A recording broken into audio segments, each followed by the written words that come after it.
नमस्कार, मैं हूं नारायण शर्मा और आप देख रहे हैं AINS न्यूज 24 चैनल। अब खबरें विस्तार से। कांकेर जिला अस्पताल में एक अजीबोगरीब मामला सामने आया है जिसने सबके होश उड़ा दिए। कांकेर निवासी रोशन कौशिक की तबीयत बिगड़ने पर उसे अस्पताल में भर्ती कराया गया, जहां इलाज के दौरान उसने दम तोड़ दिया। देर रात होने की वजह से परिजनों ने शव को मरचुरी में रखवा दिया। सुबह जब परिजन पहुंचे तो देखा कि शव का एक पैर का पंजा गायब है। परिजनों ने इसकी शिकायत अस्पताल प्रबंधन से की। प्रबंधन ने जांच का आश्वासन दिया है। जैसे ही जानकारी हमें प्राप्त हुई कि एक डेड बॉडी को मरचुरी में उचित तरीके से नहीं रखा गया, रात के समय ऐसे छोड़ दिया गया, उसके आधार पर निरीक्षण किया गया तथा साथ ही एक जांच कमेटी का गठन किया गया है तथा उसके रिपोर्ट के आधार पर जो भी इसका दोषी है, जो भी इस कर्म के दोषी है, उनके आगे कड़ी से कड़ी कार्रवाई किया जाएगा। जांच कमेटी को निर्देशित किया गया है कि तुरंत 3 दिवस के अंदर अपनी जांच की रिपोर्ट सबमिट करें। जंतर मंतर पर प्रदर्शन करने वाले छात्र छात्राओं को दिमागी नक्सली कहे जाने पर अपनी प्रतिक्रिया व्यक्त करते हुए कांग्रेस के प्रदेश अध्यक्ष दीपक बैज ने कहा कि जिन छात्रों को दिमागी नक्सली कहा जा रहा है वे अपने हक के लिए आंदोलन कर रहे थे। उन्होंने कहा कि अब इस देश में अपने हक की बात करना भी दिमागी नक्सली का परिचायक हो गया है। अपनी हक और अधिकार की लड़ाई लड़ रहे युवाओं को दिमागी रूप से नक्सली कहा है, जबकि वो दिमागी रूप से नक्सली नहीं, सरकार के खिलाफ अपने हक और अधिकार के लिए वो लड़ाई लड़ रहे हैं, आवाज उठा रहे हैं। हमारा छात्र शिक्षित वर्ग है, हमारा युवा शिक्षित है। जो सरकार के खिलाफ आवाज उठाता है, क्या वो दिमागी नक्सली हो सकता है? इसलिए हम कह रहे हैं इस सरकार से, भारतीय जनता पार्टी से, कि मोदी जी, हमारे युवा और छात्र दिमागी नक्सली नहीं है, वो हमारे देश के भविष्य हैं। अपने स्टाइपेंड में बढ़ोतरी की मांग को लेकर हड़ताल कर रहे MBBS इंटर्न डॉक्टरों से स्वास्थ्य मंत्री श्याम बिहारी जायसवाल ने अपील की है कि वे अपनी पढ़ाई में बाधा उत्पन्न न करें। सरकार उनकी मांगों पर विचार कर रही है। उन्होंने कहा कि मुख्यमंत्री जी से भी चर्चा हुई है। उन्होंने भी आश्वासन दिया कि डॉक्टरों के भविष्य को ध्यान में रखते हुए सरकार उनकी मांगों पर गंभीरता से विचार कर रही है। जो हमारे हड़ताली एंट्रेंस छात्र हैं, उनसे अपील भी करता हूं कि वो शीघ्र ही अपना हड़ताल समाप्त कर लें। हमने ऐसा कोई भी कार्य या ऐसा नियम नहीं लाया है कि जिससे छात्रों के हित में कोई भी नुकसान वाली बात हो।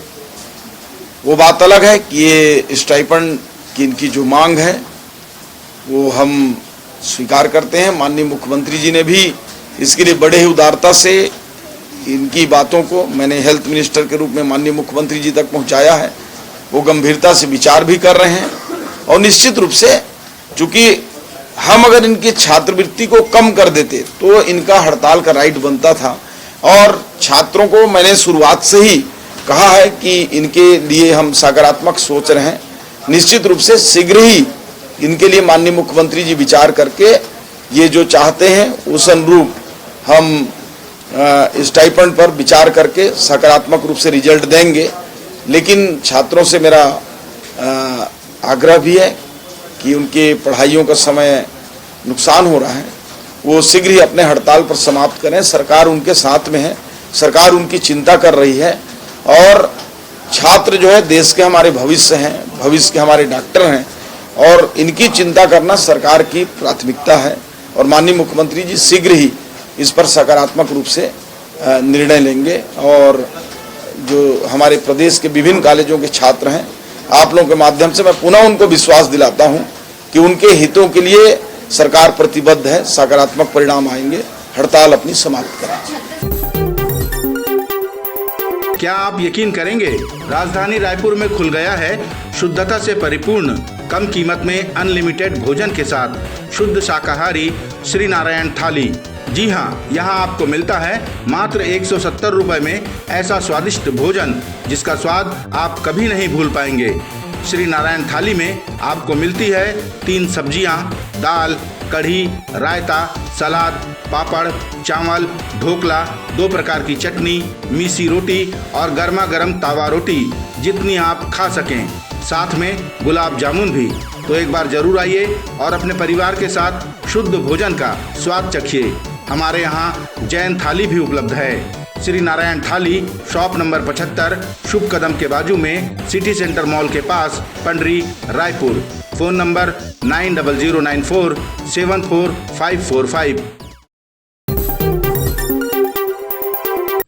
बिलासपुर बाल सुधार गृह में दुष्कर्म मामले में निरुद्ध एक किशोर ने फांसी लगाकर आत्महत्या कर ली, जिसके बाद सुधार गृह की सुरक्षा व्यवस्था पर सवाल खड़े हो गए हैं। सूचना पर सरकंडा पुलिस ने जांच शुरू कर दी है। मृतक का नाम शुभम अगरिया बताया जा रहा है। वो धर्मजयगढ़ का रहने वाला है। पोस्टमार्टम और जांच की आगे की कार्रवाई के बाद आत्महत्या के वास्तविक कारणों का पता चल पाएगा। ये सरकंडा स्थित बाल संप्रेक्षण गृह में जो प्लेस ऑफ सेफ्टी है, वहाँ रायगढ़ के एक मामले में विधि से संघर्षरत बालक को वहाँ पे रखा गया था। सुबह सुबह थाने में सूचना मिली है कि बाथरूम में उसने स्वयं फांसी लगाकर आत्महत्या कर ली है। मामले में थाने सरकंडा में मर्ग पंजीबद्ध किया गया है और उसमें मजिस्ट्रियल जाँच हेतु पत्राचार किया गया है। दुर्ग में एक नवविवाहिता ने कमरे में फांसी लगाकर आत्महत्या कर ली। मृतका की पहचान रवीना यादव जौनपुर उत्तर प्रदेश के रूप में हुई है। करीब 1.5 साल पहले रवीना की शादी दुर्ग के विपुल यादव से हुई थी। पुलिस ने मर्ग कायम कर जांच शुरू कर दी है। पुलिस के अनुसार घटना को पति के कथित प्रेम संबंध से जोड़कर देखा जा रहा है। परिजनों का दावा है कि घटना के दिन रवीना बेहद तनाव में थी, जिसके चलते उसने ये आत्मघाती कदम उठाया होगा। थाना उतई के अंतर्गत उमरपोटी में एक नवविवाहिता द्वारा आत्महत्या का रिपोर्ट प्राप्त हुआ था, जिसमें हमने मर्ग कायम किया हुआ है। क्योंकि नवविवाहिता से संबंधित मामला था, इसलिए कार्यपालिक मजिस्ट्रेट के द्वारा उसका पंचनामा किया गया है। आगे उसकी विवेचना की जा रही है। जो आईडीओ की बात कर रहे हैं उसकी भी जब्ती की जा चुकी है और उसको अभी चेक किया जाएगा। उसके बाद आगे नियमानुसार कार्रवाई की जाएगी। प्रशासन द्वारा लगातार जागरूकता अभियान चलाए जाने के बाद भी लोग ठगी का शिकार हो रहे हैं। ऐसा ही एक मामला सूरजपुर जिले में देखने को मिला, जहां असली गहने लेकर पैसे काटकर नकली गहने थमा दिए गए। कम कीमत पर गहने मिलने के लालच में और एक दूसरे को देखकर लगभग आधा दर्जन महिलाएं इस ठगी का शिकार हुई हैं। मेरे जेठानी लोग लिए तो मैं सोची अच्छा देता होगा, इसलिए मैं भी ले ली। मेरी बहन का शादी लगा था तो अपना पुराना वाला पायल को चेंज करके फिर उसमें 12,000 काटा था और उसका ये नहीं बताया कि कितना था पुराना वाला।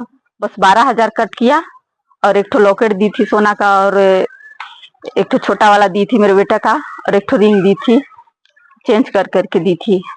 कितने का सोना चांदी खरीदे थे आप? तो सोना वाला लॉकेट 25,000 का था और उसमें 13,500 काटा था पुराना वाला में, और अंगूठी का तो 50 रुपया बोला और लॉकेट था एक ठो सोना का मेरे बेटे का, उसका मतलब 4,000। महिलाओं ने गहनों की जांच के बाद पुलिस में शिकायत की है। अभी तक जो एक शिकायत आया है ये अप्रैल के आसपास की शिकायत है और ये बद्रिकाश्रम में रहने वाली एक महिला ने शिकायत दी है कि एक पास के गांव का रहने वाला सोना चांदी बेचने आया था, जिससे उसने और गांव के और लोगों ने सोने चांदी के ज्वेलरी खरीदे थे और बाद में अभी जाके पता चला कि वो जो नकली है। तो शिकायत जांच में ले लिया गया है, जांच की जा रही है। अभी ये जांच की स्तर पे है। अब इसमें पहले जांच करना पड़ेगा कि उसने वास्तव में कौन से ज्वेलरी उसको दी थी और ये ज्वेलरी वास्तव में असली है नकली।